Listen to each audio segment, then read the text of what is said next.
Hello, everyone. I'm Nicole Gillespie. I'm a Professor of Management and KPMG Chair in Organisational Trust at the University of Queensland in Australia.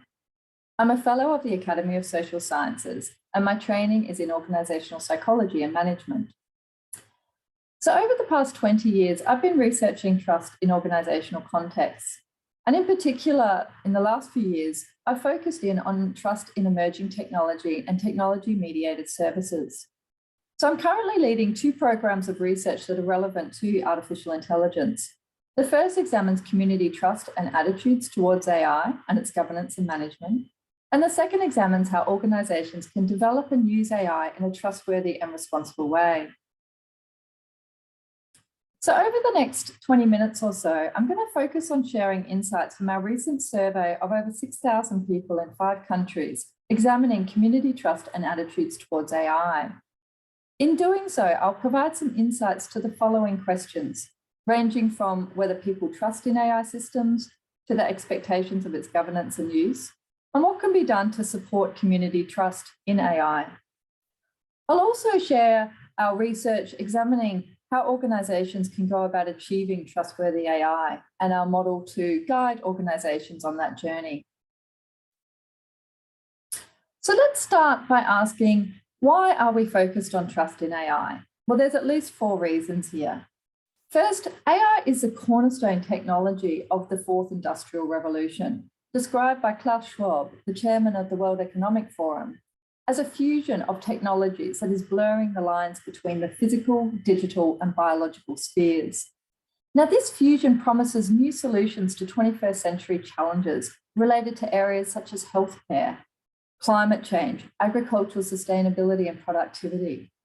And AI is involved in this through sophisticated solutions such as precision medicine, autonomous vehicles, digital twins, and augmented humans. There are opportunities to revolutionise our workplaces and our urban environments. AI is increasingly a ubiquitous part of our everyday lives and is already transforming the way that we live and work. From the smart speakers in our home, our traffic navigation apps, social media, ride sharing, email filters, all of these use AI. And increasingly, these technologies are being used in our workplaces and organisations to enable better predictions and decisions, to support intelligent automation and advanced data analytics. This is being applied across the supply chain, right through to the customer and employee experience. For example, we're seeing better fraud detection in banks through AI. It's being used to enhance monitoring of crop and soil health in agriculture.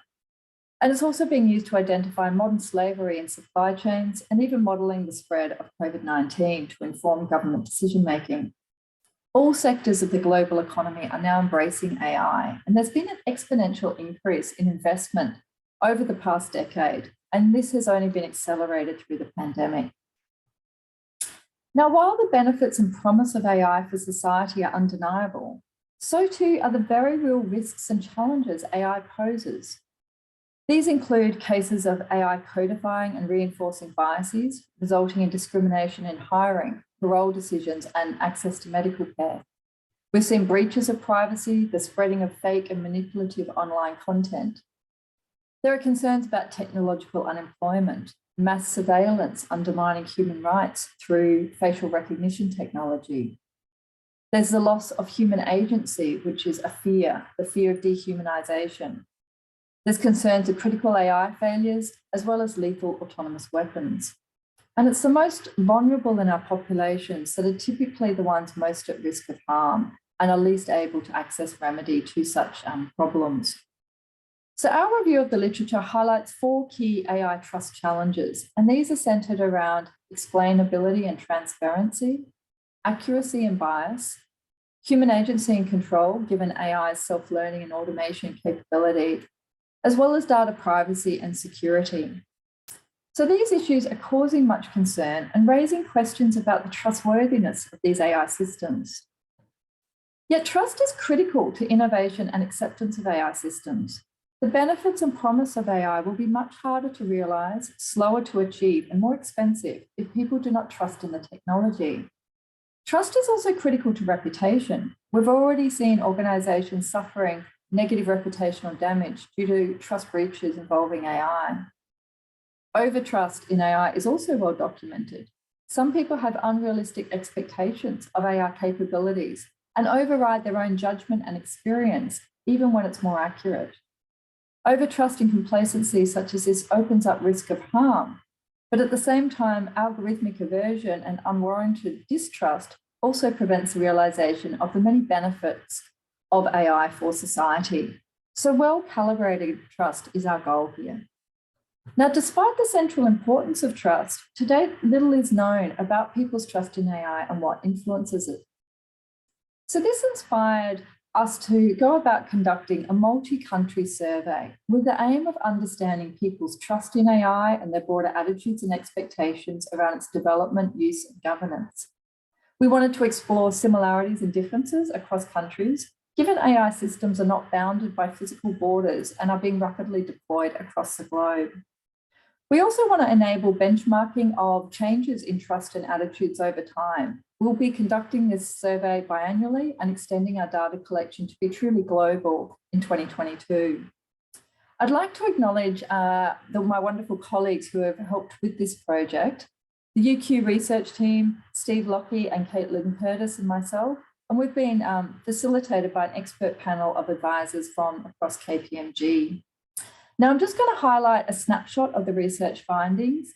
The report itself goes into much more depth and breadth, and it's publicly available from the University of Queensland and KPMG websites. Now, our insights are based on nationally representative samples from 5 Western countries: the USA, Germany, Australia, Canada, and the UK. Each of these countries are rapidly investing in AI, and each has a national AI strategy. We surveyed over 6,000 people in total, with a minimum of 1,200 in each country. Each country sample was nationally representative on gender, age, and geographic location, matched against its national census data. And here you can see the percentages for the full sample across all countries. We collected the data using research panels in late 2020, and a key insight that we found through the analyses was that there's many more commonalities than differences across countries. So I'm going to report the aggregated findings. So these are aggregated across countries, and I'll highlight any important country differences. So first we asked, do people trust in AI? To answer this question, we asked whether people are willing to rely on and share information with AI systems. So these are the 2 most common ways that trust is demonstrated. We found that most people, 72% across all 5 countries, are wary about trusting AI systems. As shown in the dark blue bars here, about 1/3 are unwilling to rely on the output of AI systems, so their recommendations and decisions, and about 2 in 5 are unwilling to share information with an AI system. We also see over 1/3 are ambivalent in their trust. There were no significant differences here across countries. However, we did find when we asked about trust in 2 specific AI applications. So these are AI applications that are in wide use and have the potential to affect many people. The first was healthcare AI, used to improve the diagnosis and treatment of disease by informing clinical decision-making. And the second was human resource AI, HR AI, which is used to improve the prediction of employee performance and used in hiring positions. So we found trust depends on the AI application. People are more trusting of AI use for healthcare and less trusting of AI use for human resources. So as shown by the bars on the right, only about 1/4 are willing to rely on and share information with AI used for human resources, whereas over 1/3 are willing to trust AI in the context of healthcare. Now, the high result for healthcare is likely due to the fact that we generally trust doctors, given the purpose of healthcare is to benefit patients and their extensive training. However, we can also see that while the AI application makes a difference, trust is still low across all the applications examined. And in prior research, we actually examined a broader range of AI applications, and the least trusted of these was HR AI, and the most trusted was healthcare AI. So we can see that even with the most trusted application of healthcare AI, trust is still low. We further asked about acceptance of AI and found that people generally accept or tolerate AI, but few approve or embrace it. Now, this is problematic as it's only when people approve or embrace AI that they're likely to engage with it and be supportive of its use. But at the same time, only a small proportion are outrightly rejecting AI. Most people are in this middle band, leaning to the side of just tolerating or just accepting it, but not approving and embracing it. We found younger people, notably Generation Z and millennials, are more likely to trust AI systems and approve and embrace them than older generations. But again, even these younger generations tend to report low trust and acceptance. We further wanted to understand who is trusted to develop, use, and govern AI. Now, we found a clear pattern across countries.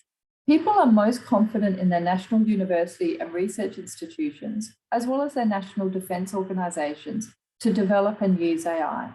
Over 70% have moderate to complete confidence in these entities. In comparison, people have less confidence in government, commercial, and technology organisations. So one opportunity here is for governments and commercial companies to collaborate with more trusted entities such as universities and research institutions to develop AI. We also asked about confidence to regulate and govern AI and found a very similar pattern of findings, but generally lower levels of confidence across all entities. So people again had the most confidence in universities, research institutions, as well as security and defence agencies to govern their use of AI, and the least confidence in technology, commercial companies, and government to do that.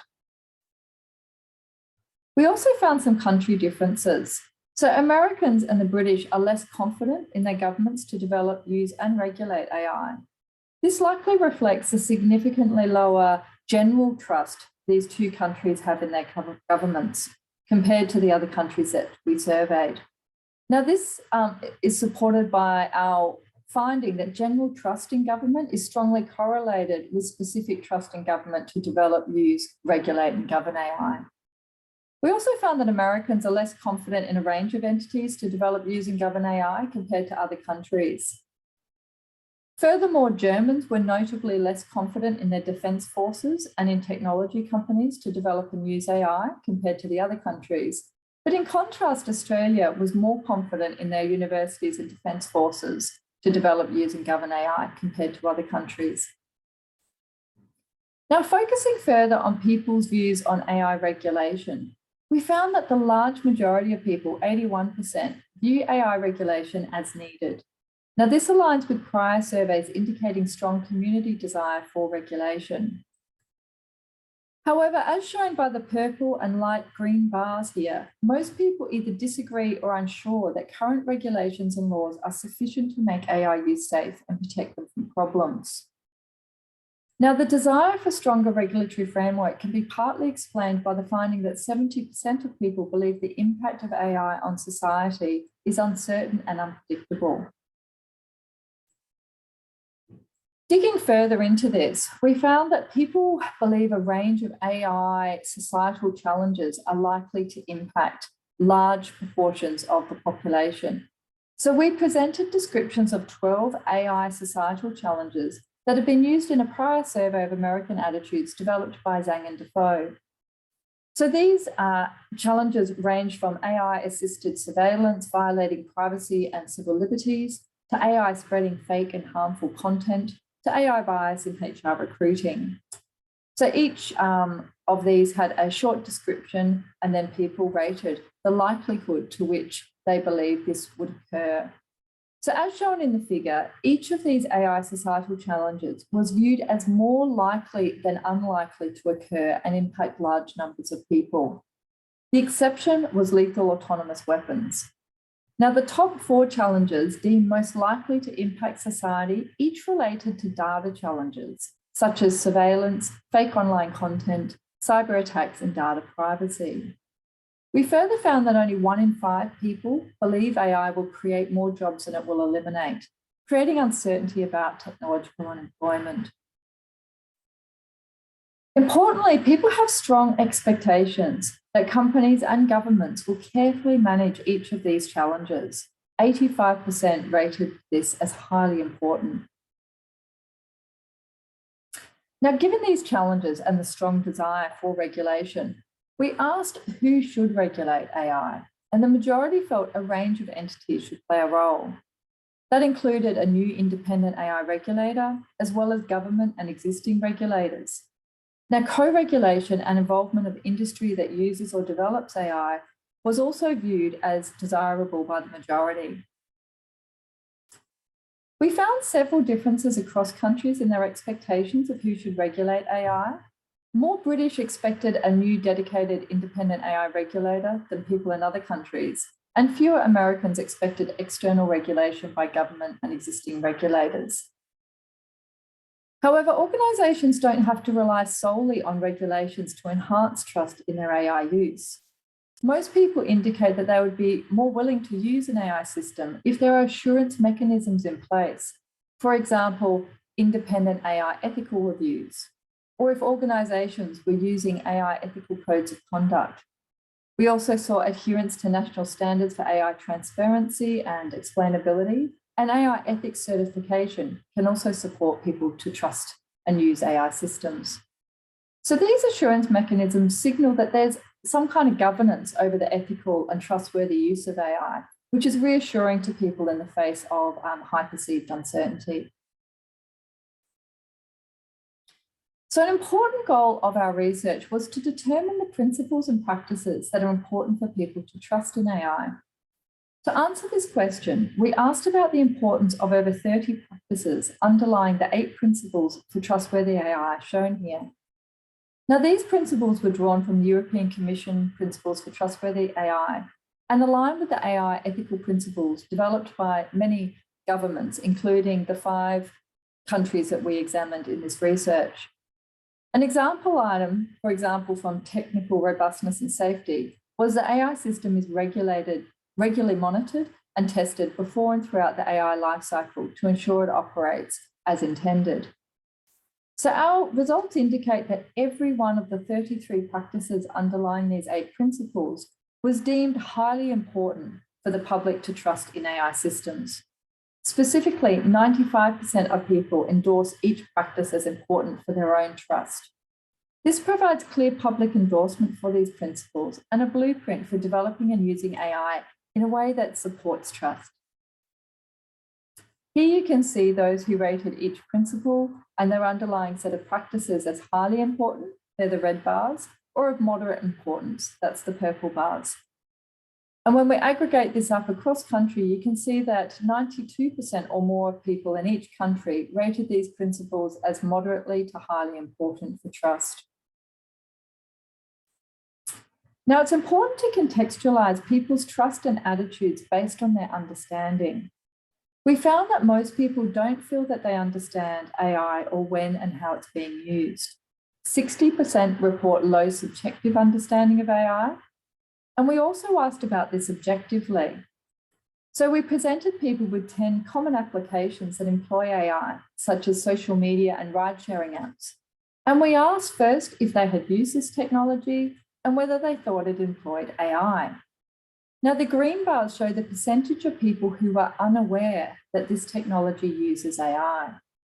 Now, these findings highlight that people are often unaware that even these most common applications of AI actually are using AI. Surprisingly, even when people reported using these applications, they still often were unaware that they employed AI. So, for example, if we take social media, 76% of people report using social media. However, 59% are unaware that social media uses AI. We also found important gender and education differences here. Men and those with a university degree are more likely to understand when AI is being used, as well as report higher subjective knowledge of AI than women or those without a university education.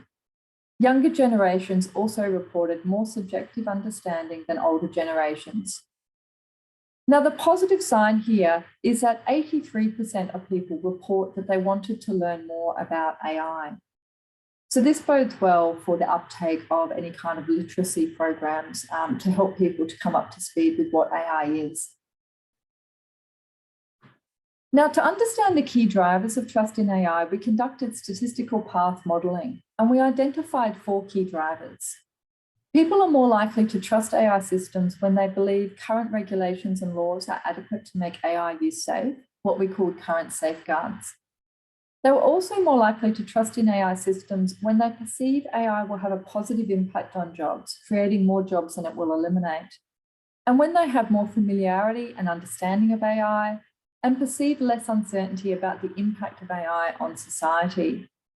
Now, of these drivers, the perceived adequacy of current safeguards is clearly the strongest. It was over twice as predictive as the next predictor. And our modelling also confirmed what has been shown quite extensively in the literature, and that is that trust strongly influences the acceptance of AI. Now, in conclusion, a key insight from our survey is that trust in AI is low across all Western countries examined. Trust in AI cannot be taken for granted.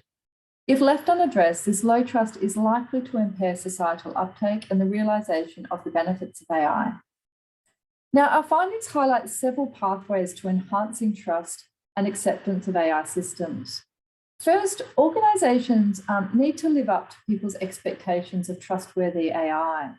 So community trust will only be realised and sustained if the AI systems that are being used are in fact shown to be trustworthy over the long term.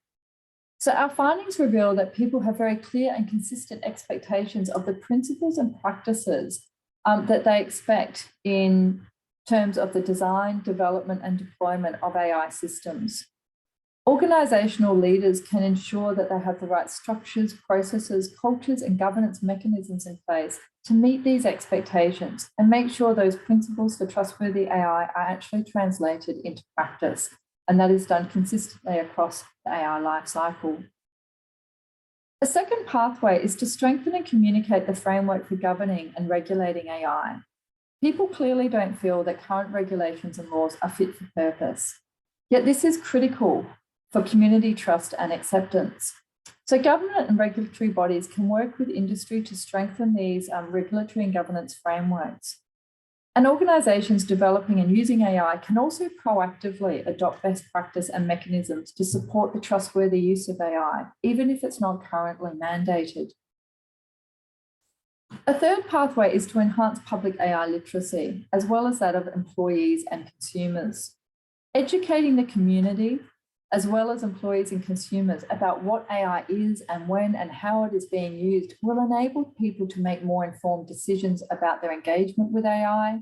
It will help them to better seize the opportunities and benefits it offers, while also identifying and managing the risks, for example, around data sharing and privacy.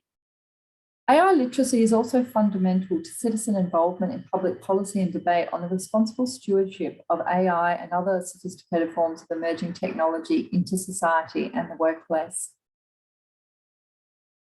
Now, to help organisations put the principles of trustworthy AI into practice, we developed a whole of business model and practical guidelines in our report on achieving trustworthy AI. Now, because the benefits, challenges, risks and opportunities that AI offers differs from one industry to another and from one application to another, it's important that organisations take a tailored approach. So our model helps organisations think through the various considerations and work practices involved in ensuring AI systems are trustworthy and meet stakeholders' expectations. It highlights the need to take a holistic approach that integrates and connects the technical areas of data, algorithms, and security with the legal and ethical and management functions to ensure strong organisational alignment. Now, these 6 dimensions need to operate in a connected way to ensure the trustworthy design, development, deployment, and procurement of AI systems across the AI lifecycle. So our report includes a set of questions organisations can ask themselves to reflect on the maturity of its organisational governance and technical practices for supporting trustworthy AI. And it offers practical guidelines to strengthen any areas that are identified as being underdeveloped. So we believe that this type of proactive implementation is required to identify and prevent problems and build a sustained reputation for responsible innovation with AI. Now, all the reports that I've referred to are freely available from the University of Queensland and the KPMG websites for anyone who would like to understand and read them in more depth. The research paper I referred to is also open access. And if you'd like to learn more, please feel free to reach out through our Trust, Ethics and Governance Alliance LinkedIn site. That's free to join for anyone. Thank you for your attention and interest in this work, and I wish you all the very best in your learning around the ethical use of AI. Thank you.